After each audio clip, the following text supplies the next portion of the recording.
So let's talk about Africa. It's a continent buzzing with energy, ideas, and honestly, just incredible people. But what's holding it back? Sometimes it's the simple things.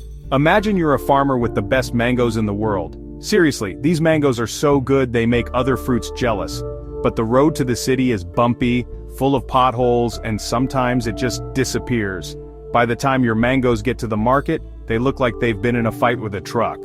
Building good roads isn't just about smooth rides, it's about connecting that farmer to the world, making sure their hard work pays off. It's about building pathways to opportunity 1 kilometer at a time.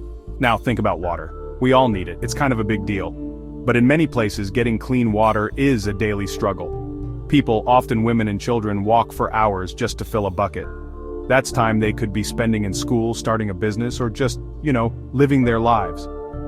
When we build modern water systems, we're not just moving water, we're giving people back their time. We're giving them health. We're giving them a chance to focus on their dreams instead of just their survival. It's one of the most basic building blocks for a healthy and productive society, and it's something everyone deserves. And let's not forget the internet. Wi-Fi is the new water. Okay, maybe not literally, but it's essential. Good, fast internet connects a student in a small village to the best libraries in the world. It allows a designer in Nairobi to sell her creations to someone in New York. And digital banking? It's a game changer. It means you don't have to carry cash everywhere, which is safer. It means you can get a small loan to start your business without jumping through a million hoops. It empowers people to participate in the global economy right from their phones. It's about making money move as fast as ideas. So when we talk about infrastructure, it sounds boring, right? Concrete and pipes. But it's not. It's about people. It's about creating a foundation where everyone has a fair shot. Better roads, clean water, and fast internet are the launching pads for a new era. They are the tools that will help unlock the incredible potential that has always been there. It's about building a continent where a kid with a great idea has everything they need to change the world, starting with a smooth road, a glass of clean water, and a strong Wi-Fi signal. That's the real goal. Africa is rich, seriously rich, not just in culture and history, but in natural resources. We're talking gold, diamonds, cobalt, cocoa, you name it, Africa probably has it. For centuries, these resources have been shipped out of the continent, processed somewhere else, and then sold back at a huge profit. It's like growing a beautiful tomato plant, and then someone else picks the tomatoes, makes the ketchup, and sells it back to you for 10 times the price. Does that sound fair? Of course not. It's time for a change in the business model, a big one. The idea is simple. African corporations should manage their own resources. This means Africans owning the mines, the farms, and the companies that sell these goods to the world. When profits are made, they stay in Africa. They can be used to build more schools, more hospitals, and more of that great infrastructure we were just talking about.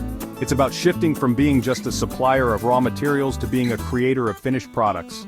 Imagine cocoa from Ghana being turned into the world's finest chocolate right there in Accra, creating jobs and value at home. This isn't about closing off from the world. It's about dealing with the world on our own terms. When African countries work together, they have more power. They can set better prices for their goods.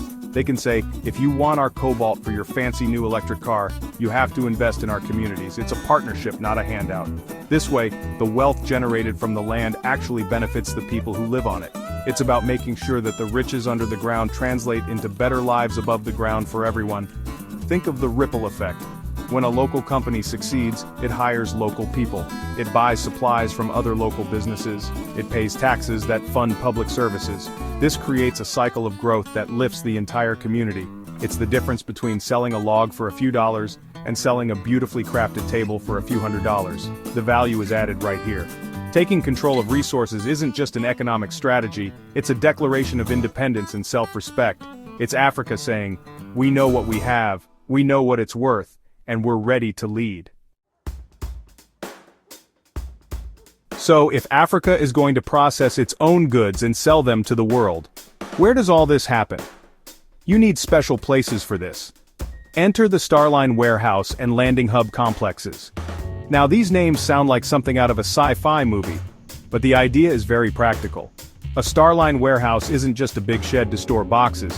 It's a high-tech, secure facility where goods are sorted, packaged, and prepared for export. Think of it as a super-efficient backstage area for the global market. ensuring that African products meet the highest international standards before they are shipped out. These complexes are designed to be massive hubs of activity. Imagine a huge area near a port or airport. This is the landing hub complex. It's more than just warehouses, it's a whole ecosystem for business. It has offices for export companies, customs officials right on site to make trade faster, and even banks to handle the financial side of things. It's a one-stop shop for international trade. This makes everything smoother and cheaper for businesses. Instead of driving all over the city to get paperwork signed, everything you need is in one place. It's like a super mall for business. The best part? Jobs. Lots of them. Building these massive complexes requires engineers, construction workers, and planners. Running them requires logistics experts, warehouse staff, security guards, and IT professionals. The businesses that set up shop inside these hubs will hire even more people, from accountants to marketing managers. These aren't just any jobs, they are skilled, stable jobs that can support families and build a strong middle class. It's a powerful engine for economic growth, pulling people into the formal economy and giving them opportunities to build careers. And it doesn't stop there. These hubs attract investment. When international companies see that Africa has world-class facilities for trade and logistics, they are more likely to invest their money there. They see a stable, efficient, and profitable place to do business.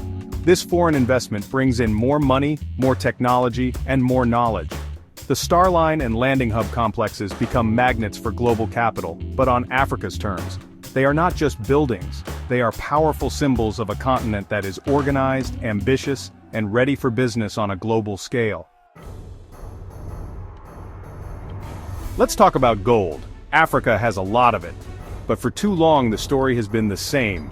Small independent miners work in dangerous conditions, sell their gold for a low price to a middleman, and the real profits are made somewhere else.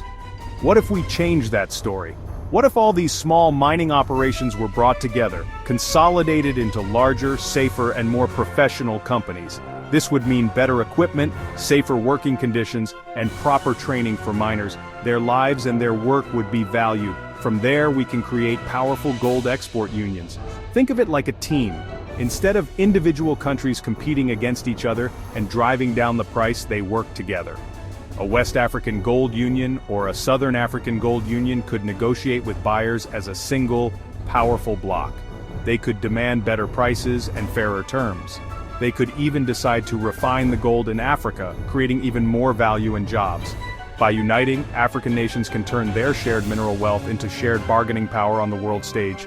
This model doesn't just apply to gold, it can be used for diamonds, coltan, bauxite, any valuable resource.